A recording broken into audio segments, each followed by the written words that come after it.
আসসালামু আলাইকুম। সবাইকে স্বাগত জানাচ্ছি আমার দেশ টপ নিউজে। সঙ্গে আছি তাহমিনা তাসির। শুরুতেই জানিয়ে দিচ্ছি সংবাদ শিরোনাম। এমপিদের ব্যাংক ঋণ 11,000 কোটি টাকা। সংরক্ষিত নারী আসনে বিএনপি 36, জামায়াত পাচ্ছে 13 আসন। রাজশাহীতে হামের উপসর্গ নিয়ে 5 শিশুর মৃত্যু। মাথাপিছু আয় 2,769 মার্কিন ডলার বললেন অর্থমন্ত্রী। ইরানের ইউরেনিয়াম চুরির চেষ্টা প্রতিরোধে পালালো মার্কিন সেনারা। এবার বিস্তারিত। অর্থমন্ত্রী আমির খসরু মাহমুদ চৌধুরী সংসদে জানিয়েছেন, বর্তমান সংসদের এমপিদের ব্যাংক ও আর্থিক প্রতিষ্ঠানে ঋণের পরিমাণ 11,117 কোটি 31 লাখ টাকা। আদালতের নির্দেশনায় 3,330 কোটি 8 লাখ টাকা খেলাপি হিসেবে দেখানো হয়নি। এনসিপির হাসনাত আবদুল্লার প্রশ্নে আজ সোমবার সংসদে অর্থমন্ত্রীর টেবিলে উত্থাপিত জবাবে এ তথ্য জানিয়েছেন। মন্ত্রী শীর্ষ 20 জন ঋণ খেলাপির তালিকাও সংসদে তুলে ধরেন। এর মধ্যে প্রথম 4টি সহ মোট 5টি প্রতিষ্ঠান এস আলমের। ডেপুটি স্পিকার কায়সার কামালের সভাপতিত্বে বৈঠকের শুরুতে প্রশ্নোত্তর টেবিলে উপস্থাপিত হয়। হাসনাত আবদুল্লাহ তার প্রশ্নে জানতে চান, দেশে এই মুহূর্তে প্রকৃত খেলাপির ব্যাংক ঋণের পরিমাণ কত, শীর্ষ 20 খেলাপি কারা, খেলাপি ঋণ আদায়ে সরকার কি ব্যবস্থা নিয়েছে এবং সংসদ সদস্যদের ব্যাংক ঋণ ও খেলাপি ঋণের পরিমাণ কত।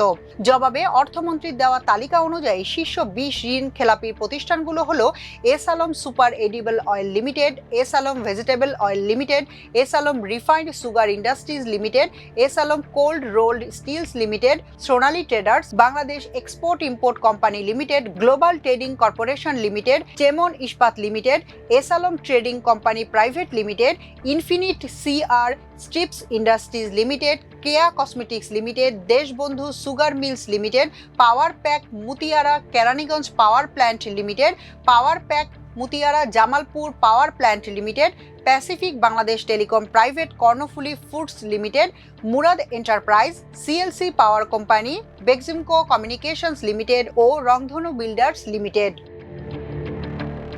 ত্রয়োদশ জাতীয় সংসদে সংরক্ষিত নারী আসনের বন্টন চূড়ান্ত করেছে নির্বাচন কমিশন। এতে আনুপাতিক হার অনুযায়ী বাংলাদেশ জাতীয়তাবাদী দল বিএনপি জোটগতভাবে 36টি এবং বাংলাদেশ জামায়াতে ইসলামী জোটগতভাবে 13টি আসন পাচ্ছে। এছাড়া স্বতন্ত্র প্রার্থীরা জোটবদ্ধ হয়ে পাবেন 1টি আসন। সোমবার 11তম কমিশন সভা শেষে ইসির সিনিয়র সচিব আখতার আহমেদ সাংবাদিকদের এসব তথ্য নিশ্চিত করেন।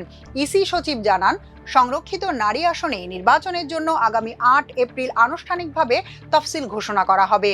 ভোট গ্রহণের তারিখ নির্ধারণ করা হয়েছে 12 মে। ইসির তথ্য অনুযায়ী দলগুলো জোটগত অবস্থানের ভিত্তিতে নারী আসন বরাদ্দ পেয়েছে। বিএনপির জোটে জুনায়েদ সাকির গণসংহতি আন্দোলন, নুরুল হক নূরের গণ অধিকার পরিষদ এবং আন্দালিফ রহমান পার্থের বাংলাদেশ জাতীয় পার্টি বিজেপি মিলে মোট 36টি আসন পাবেন। জামায়াত জোট পাবেন 13টি আসন। জামায়াতের সঙ্গে জোটে রয়েছে এনসিপি ও খেলাপথ আন্দোলন। এছাড়া স্বতন্ত্রদের পক্ষ থেকে পাবেন 1 জন। 6 জন স্বতন্ত্র প্রার্থী মিলে একটি জোট গঠন করায় তারা একটি সংরক্ষিত আসন পাচ্ছেন। সচিব আরও উল্লেখ করেন, বিএনপি নেত্রী রুমিন ফারহানা জোটের হয়ে নির্বাচনে অংশ নেবেন না বলে ব্যক্তিগত সিদ্ধান্তের কথা জানিয়েছেন। আইন অনুযায়ী কোনো দল বা জোট সংসদে প্রাপ্ত সাধারণ আসনের সংখ্যাকে 50 দিয়ে গুণ করে 300 দিয়ে ভাগ করলে যে ফলাফল আসে সেই সংখ্যক সংরক্ষিত নারী আসন লাভ করে। উল্লেখ্য, শেরপুর 3 আসনে বৈধ প্রার্থীর মৃত্যুতে ভোট স্থগিত রয়েছে এবং বগুড়া 6 আসনটি তারেক রহমান ছেড়ে দেওয়ায় সেখানে উপনির্বাচন অনুষ্ঠিত হবে। এছাড়া আইনি জটিলতার কারণে চট্টগ্রাম 2 ও 4 আসনের ফলাফল এখনো প্রকাশ করেনি কমিশন। রাজশাহীতে গত 24 ঘন্টায় হামের উপসর্গ নিয়ে 5 শিশুর মৃত্যু হয়েছে। এর মধ্যে রাজশাহী মেডিকেল কলেজ হাসপাতালে 2 এবং বেসরকারি সিডিএম হাসপাতালে 3 শিশুর মৃত্যু হয়েছে। রাজশাহী মেডিকেল কলেজ হাসপাতালের মুখপাত্র ডাক্তার শঙ্কর কে বিশ্বাস জানান, শনিবার দুপুর 12টা থেকে রোববার দুপুর 12টা পর্যন্ত গত 24 ঘন্টায় হামের উপসর্গ নিয়ে 2 শিশু মারা গেছে। মারা যাওয়া শিশুদের বয়স 6 ও 7 মাস। তাদের বাড়ি চাঁপাইনবাবগঞ্জে। এছাড়া গত 24 ঘন্টায় নতুন করে হাসপাতালে ভর্তি হয়েছে 14 জন শিশু। হামের উপসর্গ নিয়ে হাসপাতালে চিকিৎসাধীন রোগী 125 জন। চিকিৎসা শেষে বাড়ি ফিরেছে 36 জন। ফেব্রুয়ারি থেকে এ পর্যন্ত হামের উপসর্গ নিয়ে মোট রোগীর সংখ্যা 391 জন। এ নিয়ে এই হাসপাতালে 40 জন মারা গেল। অন্যদিকে রাজশাহীর বেসরকারি হাসপাতাল সিডিএমে শনিবার দিবাগত রাতে 2 জন ও রোববার সকালে এক শিশুর মৃত্যু হয়েছে। সব মিলে এই হাসপাতালে 3 শিশু মারা গেছে। রাজশাহীর সিডিএম হাসপাতালের জেনারেল ম্যানেজার তারেক আজিজ বলেন, হামের উপসর্গ নিয়ে 3 শিশুর মৃত্যু হয়েছে। 2 জন শিশু চাঁপাইনবাবগঞ্জ ও 1 জন শিশু নাটোরের। 2024-25 অর্থ বছরে দেশের মাথাপিছু আয় জানিয়েছেন অর্থমন্ত্রী আমির খসরু মাহমুদ চৌধুরী। তিনি বলেন, বাংলাদেশ পরিসংখ্যান ব্যুরোর সর্বশেষ প্রকাশিত সরকারি তথ্য অনুযায়ী 2024-25 অর্থ বছরে দেশের মাথাপিছু আয় $2,769 মার্কিন। আজ সোমবার জাতীয় সংসদে ঢাকা 18 আসনের সংসদ সদস্য এস.এম. জাহাঙ্গীর হোসেনের লিখিত প্রশ্নের জবাবে তিনি একথা জানান। অর্থমন্ত্রী আমির খসরু মাহমুদ চৌধুরী আরও বলেন, বর্তমান সরকারের অন্যতম লক্ষ্য হল 2034 সালের মধ্যে $1 ট্রিলিয়ন অর্থনীতি মাইল ফলক অর্জন করা। এর লক্ষ্যে সরকার বিনিয়োগ, কর্মসংস্থান, অর্থনৈতিক গণতন্ত্রায়ন, ক্রিয়েটিভ অর্থনীতি, স্পোর্টস অর্থনীতি ইত্যাদি বিবেচনায় নিয়ে কর্মপরিকল্পনা তৈরি করছে। জনগণের মাথাপিছু আয় বাড়ানোর জন্য সরকার শুধু একটি খাতে নয়, বরং কর্মসংস্থান, বিনিয়োগ, উৎপাদন, রপ্তানি, প্রবাসী আয়, দক্ষতা উন্নয়ন, সামাজিক সুরক্ষা এবং সামষ্টিক অর্থনৈতিক স্থিতিশীলতা সব দিকে একসঙ্গে গুরুত্ব দিয়ে কাজ করছে বলেও উল্লেখ করেছেন অর্থমন্ত্রী।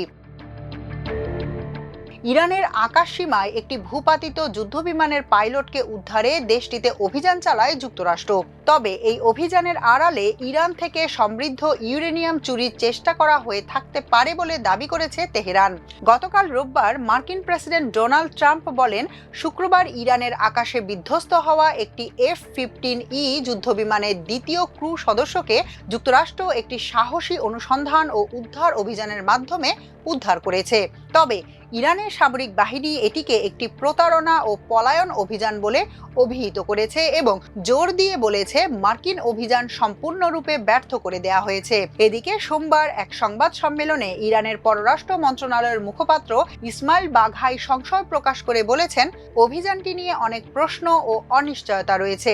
বাঘাই বলেন, কোহগিলুয়ে এবং বোয়ের আহমদ প্রদেশে মার্কিন পাইলট যেখানে উপস্থিত ছিলেন বলে দাবি করা হয়েছে, সেই এলাকাটি মধ্য ইরানে তাদের বাহিনী অবতরণের চেষ্টা বা পরিকল্পনা করা এলাকা থেকে অনেক দূরে। ফলে সমৃদ্ধ ইউরেনিয়াম চুরির জন্য এটি তাদের একটি প্রতারণামূলক অভিযান ছিল।